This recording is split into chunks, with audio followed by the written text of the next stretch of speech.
Greetings to you in the precious name of our Lord and Savior Jesus Christ. Yesterday, I shared with you about Adam,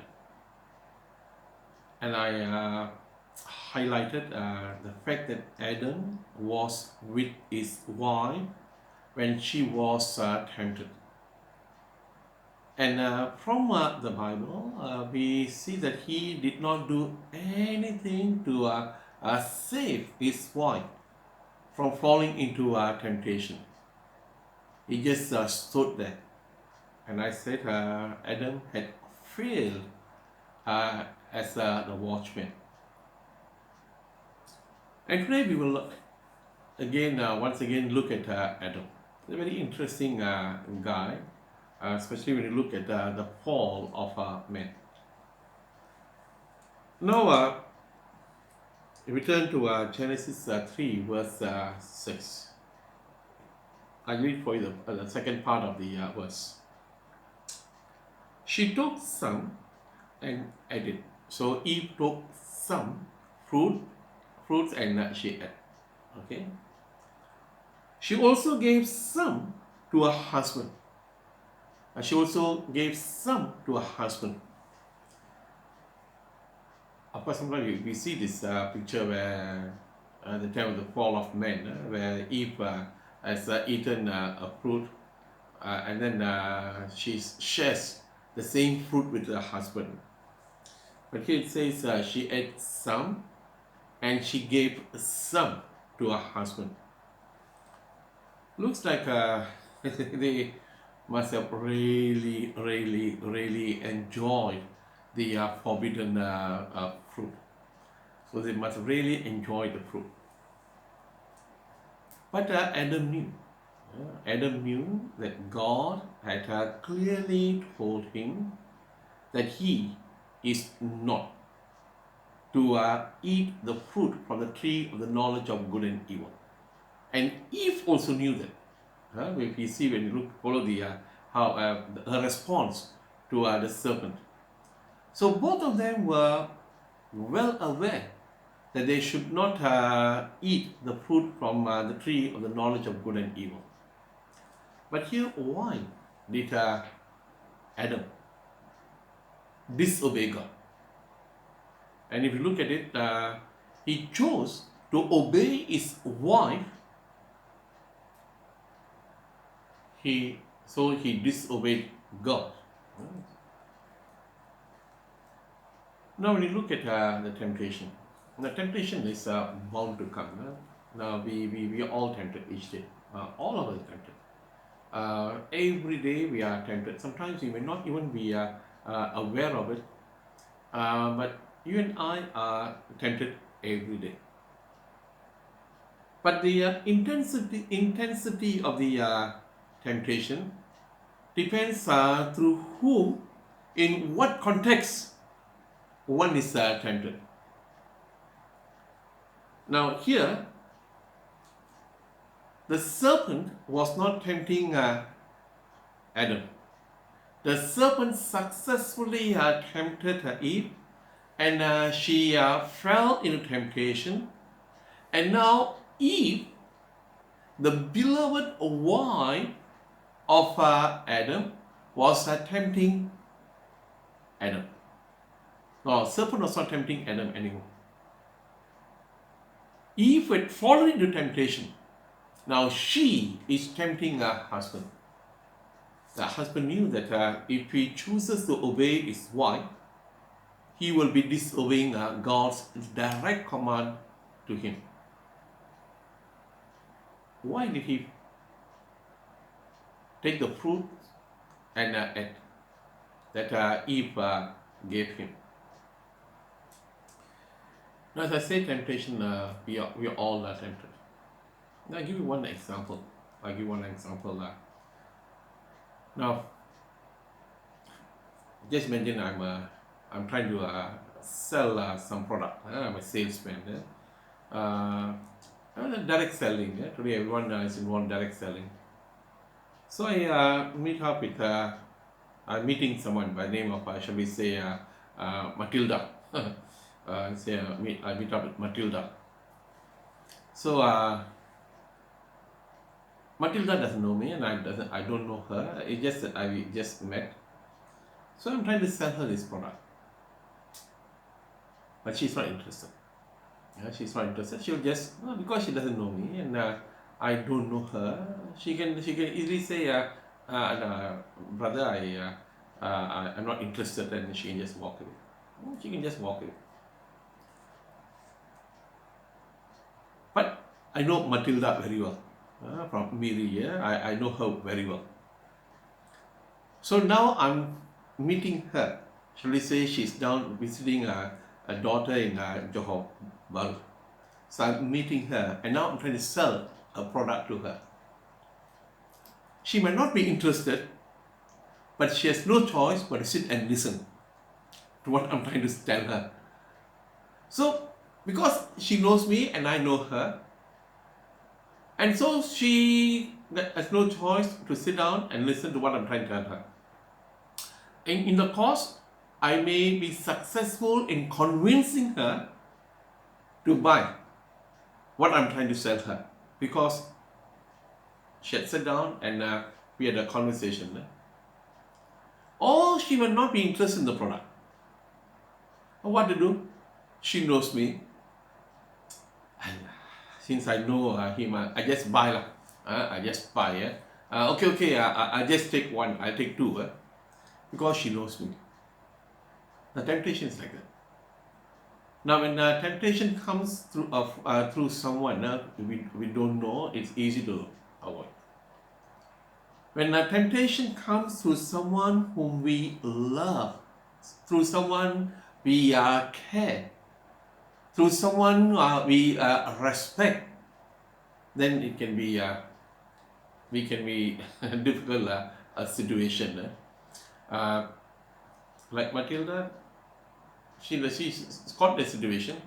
She's not interested in the product, but she knows me, so she may be obliged to buy, even though she doesn't want. Here, in the case of Adam and Eve. Now, Adam, as I said earlier, it was not Satan, it was not the serpent who was tempting him. It was his beloved wife, someone whom he loves. So when his wife gave this fruit, now she took and she gave. Adam did not take by himself. He did not climb up the tree and pluck the fruits. The wife took the fruit and gave it to him. So he ate the fruits. Now, today I just want to let you know that we must be alert at all times, because the temptation can come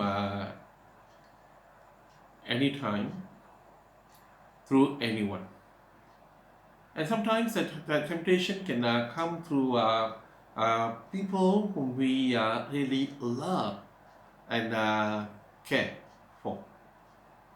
So in the case of Adam, I believe because he was tempted by his wife, or temptation came through his wife, he chose to disobey God by obeying someone whom he loved.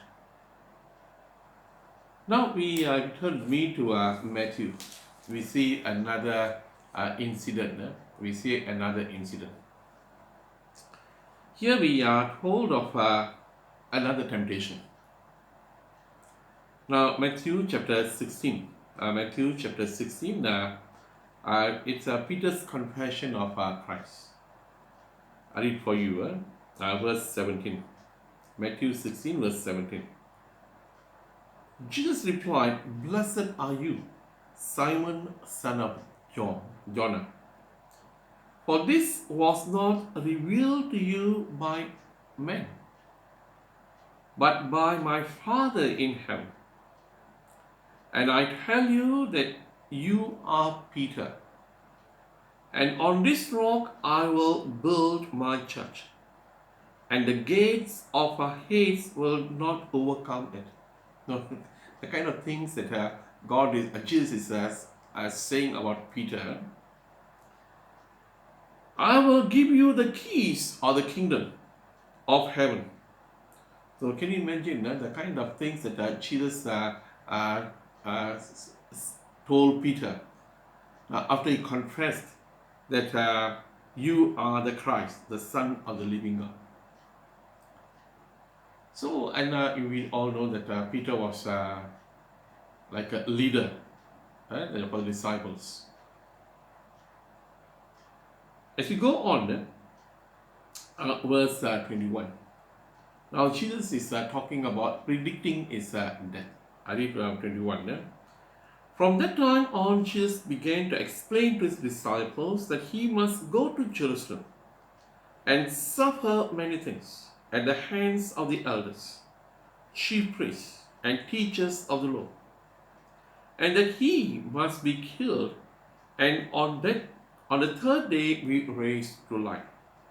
Now Jesus is now predicting his death. Now, what was Peter's response? Peter took him aside and began to rebuke him.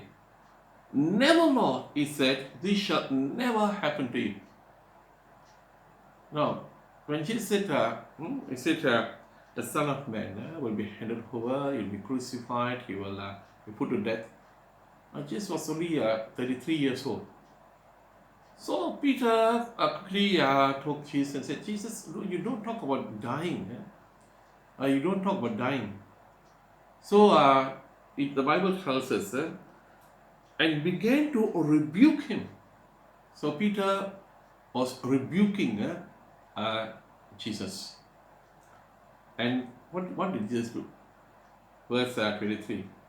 Jesus turned and said to Peter, get behind me, Satan. You are a stumbling block to me.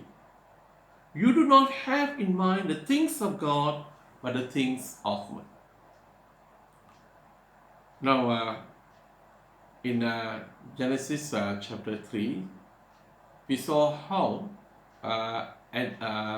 Eve successfully tempted her husband into eating the fruit that was forbidden by God. And here, Jesus knew very well that he had come to die for us on the cross of Calvary. There's no other way. Now he must suffer for us, he must be crucified, shed blood for us, and he must die and rise again. Now Peter was trying to divert him. It was not Peter. Now here,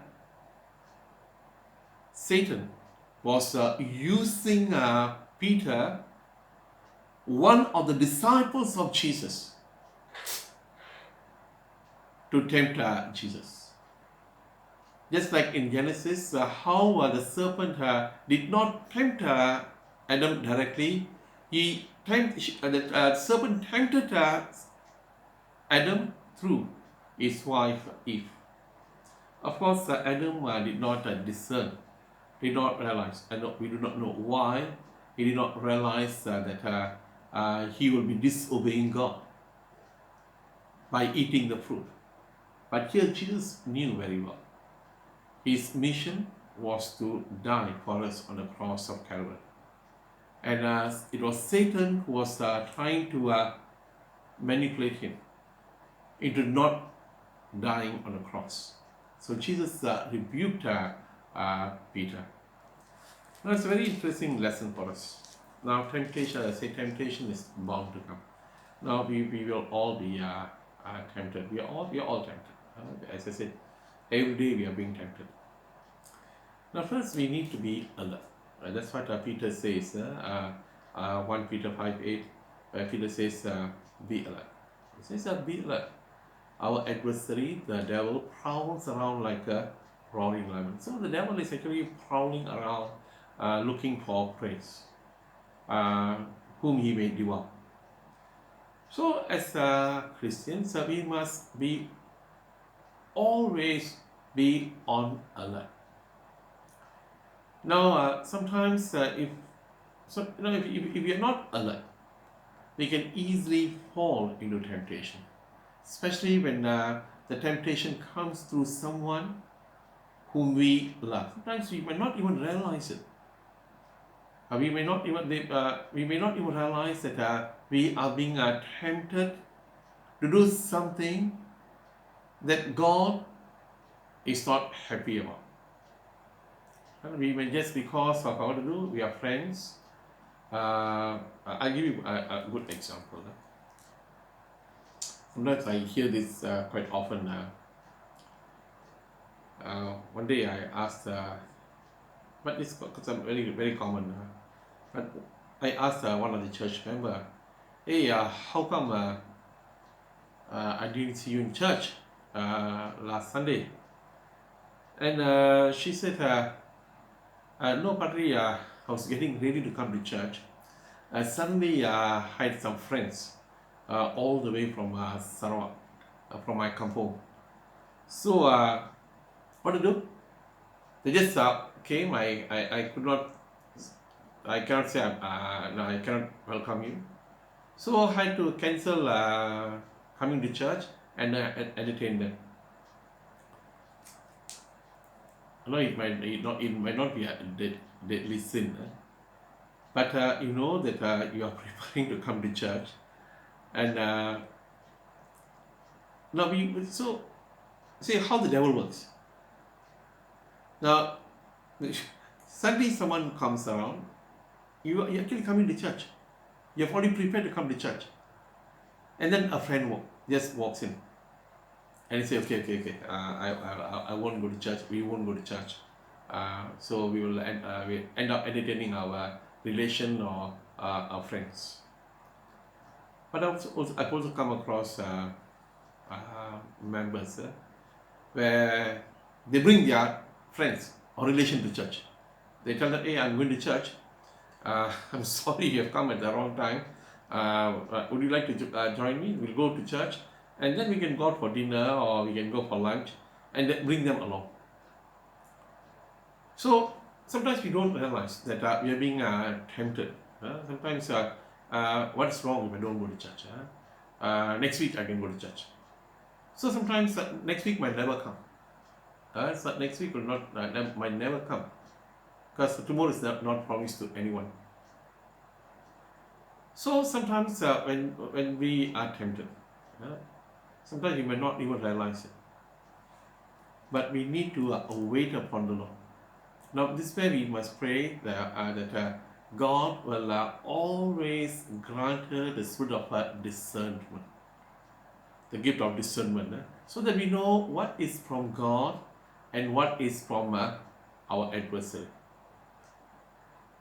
So that we know that when I do this, I will actually be doing God's will. I'll be glorifying His name. Or if I do this, God may not be pleased. This is against the will of God. So as Christians, I call on you to seek God's guidance. When temptation, especially when temptation comes through loved ones, friends, pray that God will grant you the inner strength to say no. Sorry, I cannot do that. I cannot come along with you because in your spirit you know what you are being asked to do or where you are being called to go is not something that God will be happy about, Jesus will be happy about. So you must have the inner strength and say, I'm sorry, we are friends, we are relations. I'm sorry, but I cannot follow you where you are inviting me to come, or I cannot do what you ask me to do. If only Adam had the inner strength and say no, if what you've done is wrong, it's okay, you've disobeyed. We'll wait for God to come. We'll tell him that you've taken the fruit, but instead of that, he gave in to his wife and fell into temptation. But Jesus He saw it was not Peter, it was Satan was working through him. He rebuked Peter. So may God bless us and guide us as we. No, it's not easy to live a perfect life, but I always believe that we must strive to live a perfect life, a holy life for Christ. But we will be tempted. But God has assured us He will not allow us to be tempted beyond our strength. So wait upon the Lord every day for discernment and for inner strength to resist the devil, so that the devil will flee from us. God bless you. In the name of the Father, Son, and the Holy Spirit. Amen.